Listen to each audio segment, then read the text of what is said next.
bahwa Zn itu bisa aktif untuk merebut substituen yang dimiliki oleh Cu, tapi Cu itu tidak aktif merebut sesuatu yang dimiliki oleh sesuatu yang di sebelah kirinya. Tapi Cu bisa loh merebut sesuatu yang sebelah kanannya, yakni Ag.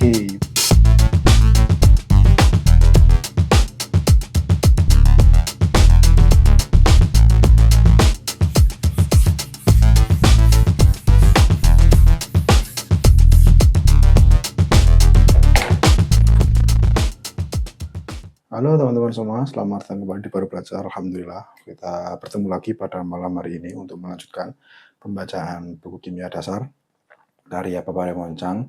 Malam hari ini kita akan melanjutkan, ini masih reaksi redox ya, masih di dalam reaksi redox setelah kemarin kita bicara bilox. Sekarang ini kita akan masuk ke subbab judulnya itu deret keaktifan, gitu. Tapi sebelum mulai kita berdoa terlebih dahulu, bagi Fatihah yang pertama kepada kedua orang tua kita, yang kedua kepada guru-guru kita, dan yang ketiga kepada Bapak Remon Chang, mu'alif kitab kimia dasar yang kita baca. Kepada semua telah disebutkan Al-Fatihah. Bismillahirrahmanirrahim. Amin. Saya tulis dulu, ini deret keaktifan. Jadi hari ini kita akan bicara tentang deret keaktifan. Nah, karena deret berarti nanti itu juga saya akan tuliskan lah ya, deretnya itu. Oke. Nah, kita akan mulai dari dikenalkan dulu sih sebenarnya. Dikenalkan dulu dengan sebuah konsep yakni reaksi penggantian. Seperti yang kemarin kita pernah berbicara adalah reaksi logam dengan asam. Misalnya ini kita punya besi ini dalam fase solid dan kita reaksikan dengan asam. Taruhlah contoh seperti HCl. Ini O2HCl, 2HCl. Nah, hasilnya akan menjadi ini kan gini ya, ini H sama Cl, jadi selnya sama-sama ada 2, jadi nanti Cl2 dan akan ada H2. Nah, ini namanya reaksi penggantian. Penggantian itu karena Fe begini, H ini, H yang semula dia itu berikatan dengan Cl. Nah, Cl yang semula itu dia itu berikatan dengan H. H itu digantikan oleh si Fe sehingga jadilah FeCl2. Nah, ini adalah reaksi penggantian dan ini salah satu contoh reaksi redox yang sangat umum. Jadi reaksi-reaksi yang sangat umum itu ya terjadi pada reaksi-reaksi penggantian. Gitu. Nah, reaksi penggantian seperti ini nih, logam dengan asam, itu ternyata reaksi penggantian itu tidak hanya terjadi pada asam, tetapi juga bisa terjadi pada logam dengan logam. Contohnya adalah, ini contoh yang lumayan, saya kira bukan hanya lumayan ya, ini adalah contoh yang sangat lumrah digunakan kalau kita bicara reaksi redox, termasuk ketika kita bicara tentang sel volta. Jadi reaksi antara atau kombinasi antara seng dan tembaga Cu. Jadi Zn dan Cu. Jadi contohnya itu kalau ini kan logam, ini asam. Nah, dikatakan bahwa sebenarnya tidak hanya logam dengan asam, tapi termasuk logam dengan logam itu bisa loh terjadi reaksi penggantian.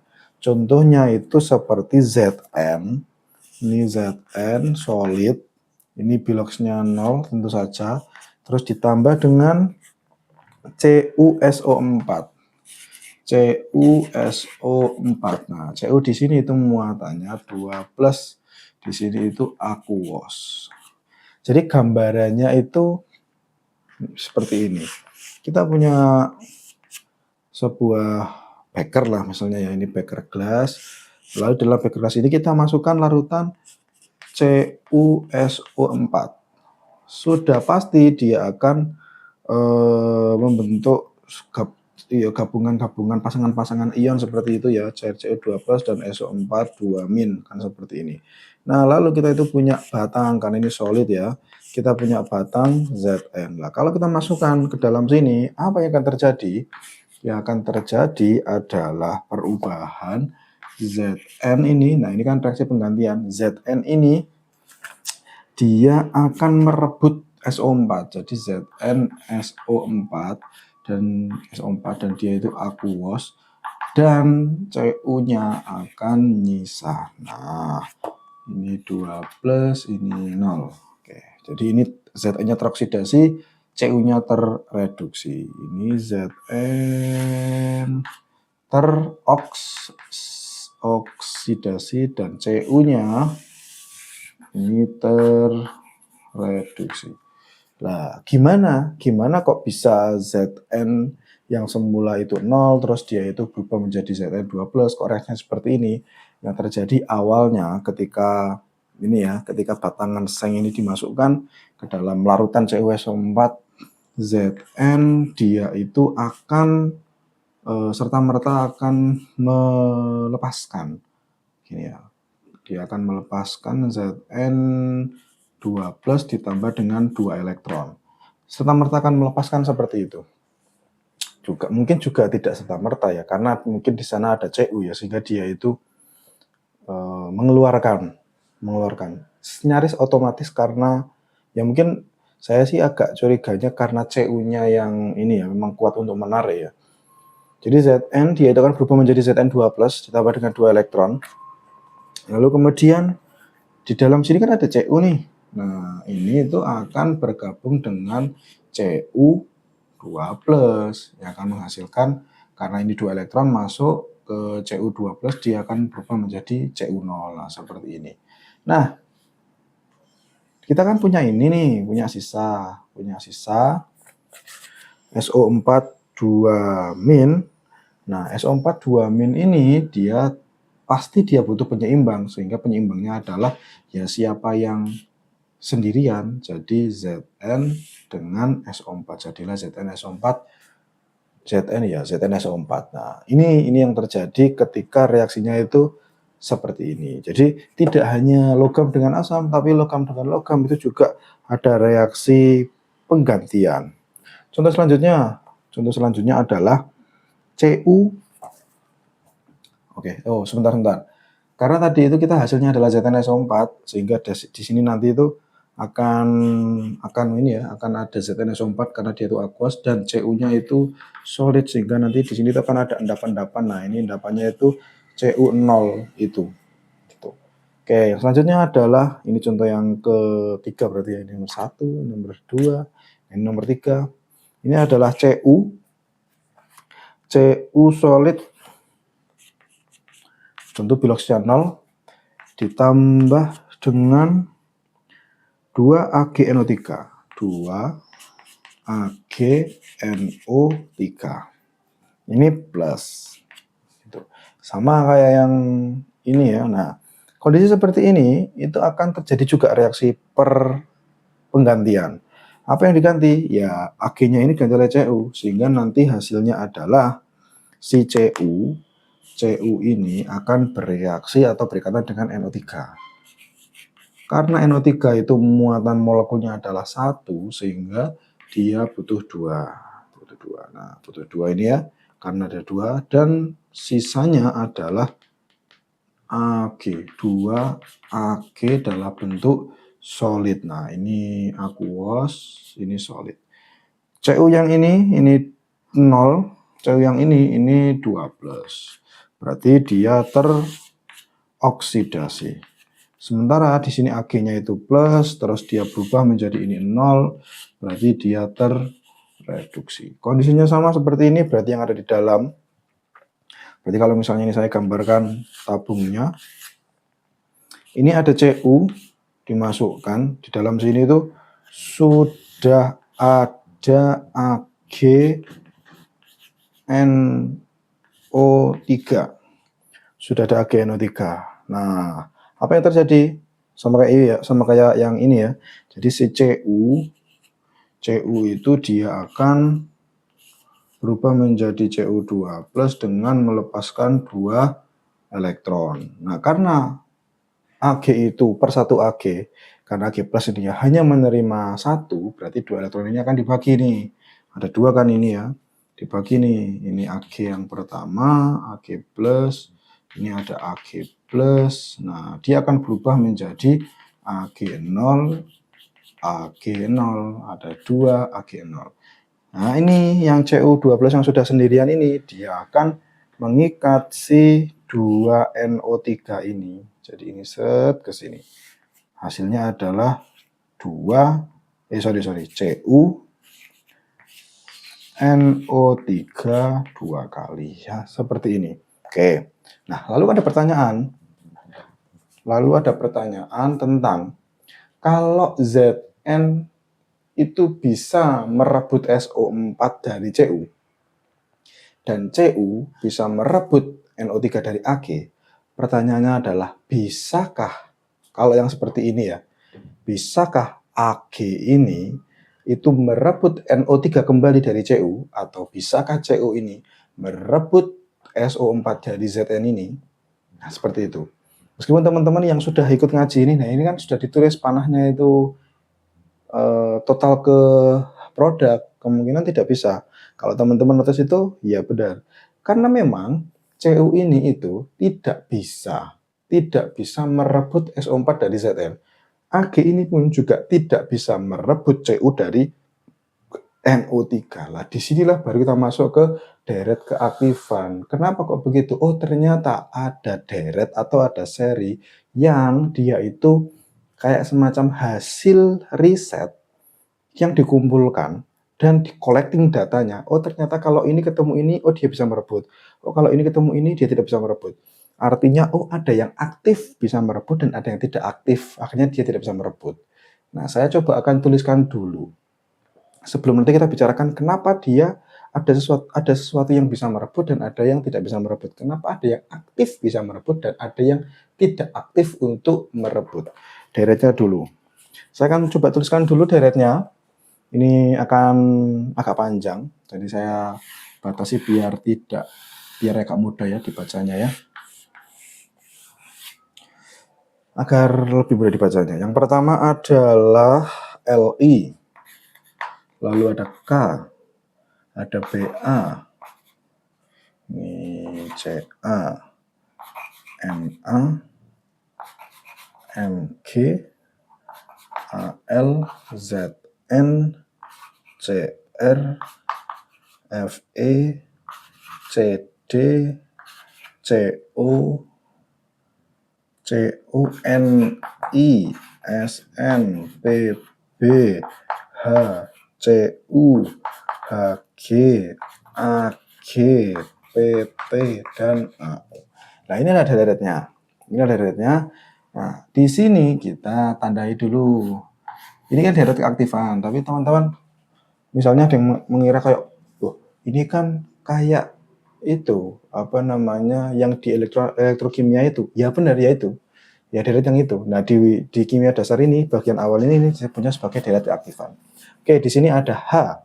Kita coba tandai apa-apa saja yang kita gunakan.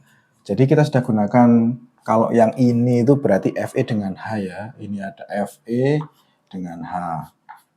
Kita coba buat apa namanya tren. Fe dengan H. Fe bisa mengambil Cl dari H. Berarti yang ini Fe dengan H ya. Ini bisa. Oke, jadi ini ke sini, jadi Fe dengan H bisa terambil.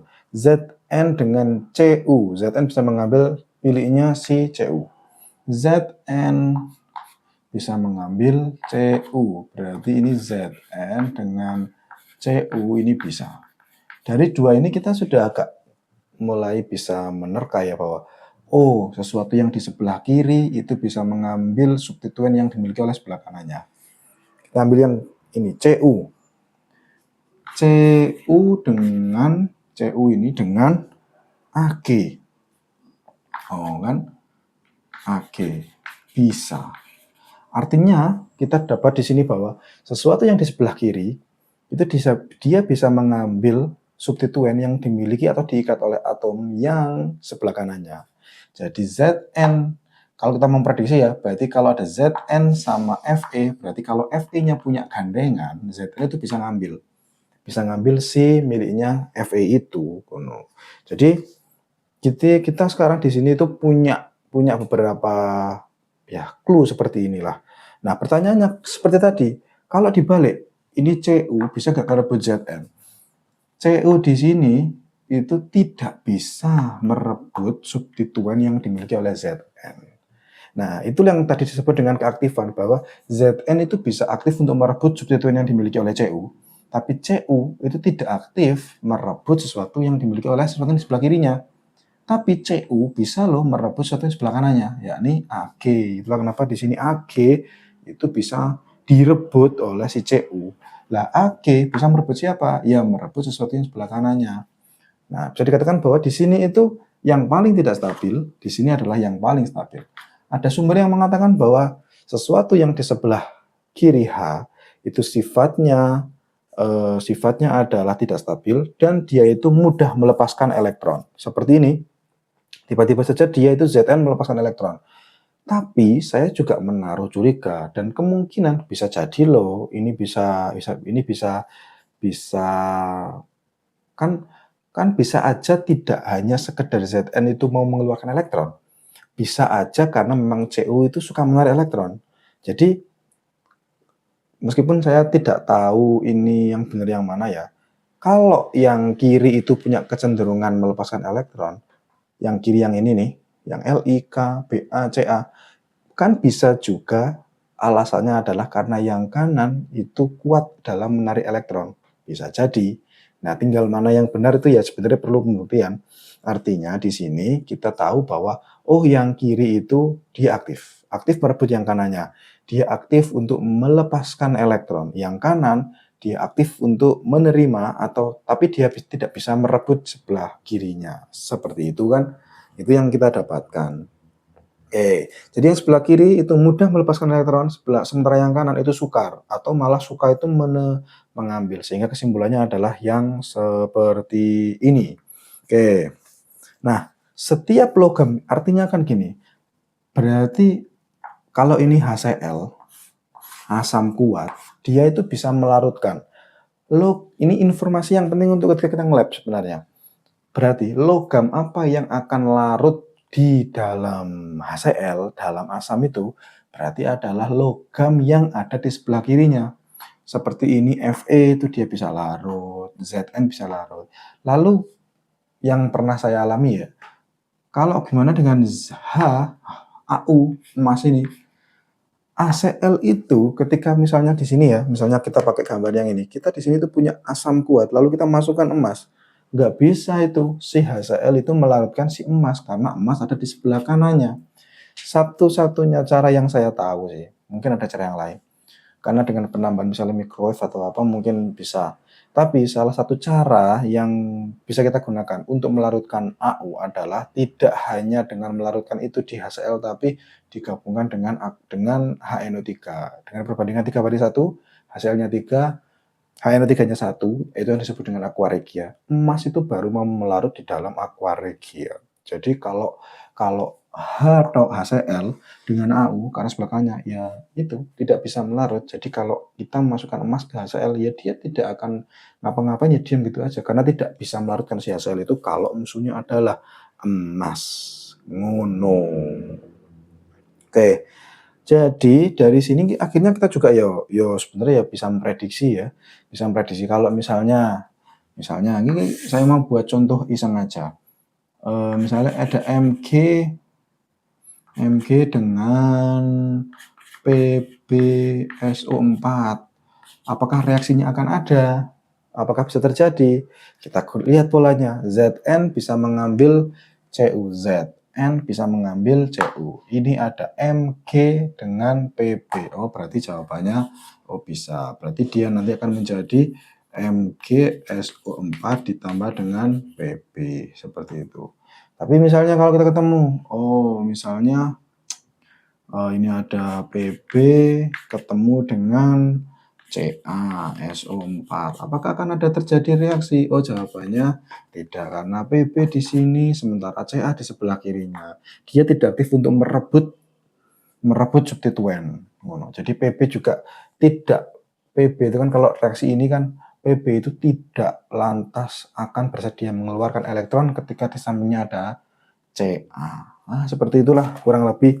Ini adalah deret keaktifan atau deret volta ya. Kalau kita sudah bicara di elektrokimia gitu. Jadi itu bisa begitu. Bisa, oh ini bisa jadi karena dia itu suka melepaskan elektron atau dia itu suka menarik. Jadi yang sebelah kiri itu dia suka melepaskan, yang sebelah kanan itu suka menarik. Jadi Li itu kalau masuk ke air ya tiba-tiba saja dia akan mengeluarkan elektronnya, sehingga dia akan berubah menjadi Li. Atau dia juga karena memang, oh dia itu memang stabilnya itu di Li+, makanya Li itu ya kalau masuk ke air ya dia akan berubah menjadi Li+. Bahkan ya karena air itu kan ya ada hanya ya, HOH kan. Jadi ya Li kalau masuk ke air ya akan langsung aja akan jadi Li+ gitu. Tapi tidak dengan logam-logam yang di sebelah kanan, yang relatif dia itu stabil. Dia kalau masuk ke asam, ya dia tidak akan terjadi kenapa-kenapa gitu. Itu teman-teman dari materi deret keaktifan yang kita bicarakan pada malam hari ini. Sudah untuk pertemuan pada malam hari ini. Semoga ada manfaat buat saya, buat teman-teman semua. Terima kasih yang sudah menyimak, ikut ngaji, nonton sampai menit kali ini. Saya akhiri, kita jumpa lagi minggu depan ya. Tetap dengan prinsip dikit-dikit aja, yang penting istiqomah. Tetap belajar meskipun sebentar. Saya akhiri, assalamualaikum warahmatullahi wabarakatuh.